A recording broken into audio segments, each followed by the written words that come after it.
সিলেট টেস্টে ব্যাটে বলে দাপট দেখিয়ে আয়ারল্যান্ডকে ইনিংস ও ৪৭ রানে হারিয়ে সিরিজে লিড নিল বাংলাদেশ। প্রথম ইনিংসে টাইগার বোলারদের পর ব্যাট হাতে জয় শান্তর সেঞ্চুরিতে পাত্তাই পায়নি আইরিশরা। ডাবল সেঞ্চুরি মিস করলেও ম্যাচ সেরা হয়েছেন মাহমুদুল হাসান জয়।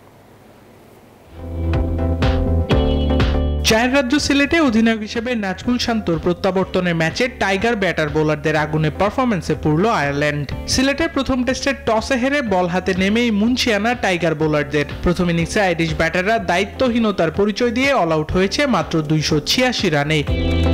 যুক্তরাষ্ট্রের ১ নম্বর জিম চেইন গোল্ডস জিম এখন আবারও বাংলাদেশে। বসুন্ধরা আবাসিক এলাকা ও বসুন্ধরা সিটি শপিং মলে। সিলেট টেস্টে এর পরের গল্পটা শুধুই টাইগার ব্যাটারদের, যার শুরুটা করেন দুই ওপেনার সাদমান জয়। তাদের ১৬৮ রানের জুটিতে ব্যাকফুটে চলে যায় আয়ারল্যান্ড। সাদমান ৮০ রানে ফিরলেও জয় ছিলেন অপ্রতিরোধ্য। ১৭১ রানে আউট হয়ে ডাবল সেঞ্চুরি মিসের আক্ষেপ বাড়িয়েছেন তিনি। এরপর এক প্রান্তে শান্তর সেঞ্চুরি, অন্য প্রান্তে লিটন দাসের আগ্রাসী ইনিংসে ৫৮৬ রানের পাহাড়সম টার্গেট পায় টাইগাররা।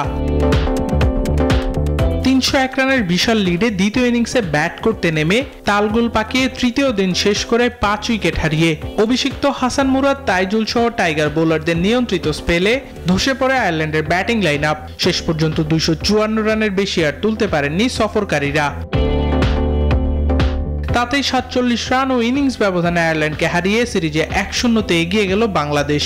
এ জয়ে দল পেয়েছে মনোবল আর সমর্থকরা ফিরে পেয়েছে টেস্ট ক্রিকেটের আনন্দ। দ্বিতীয় টেস্টে এই ধারাবাহিকতা ধরে রাখতে চায় টাইগার অধিনায়ক নাজমুল শান্ত। আবরার আল দাইয়ান, নিউজ 24।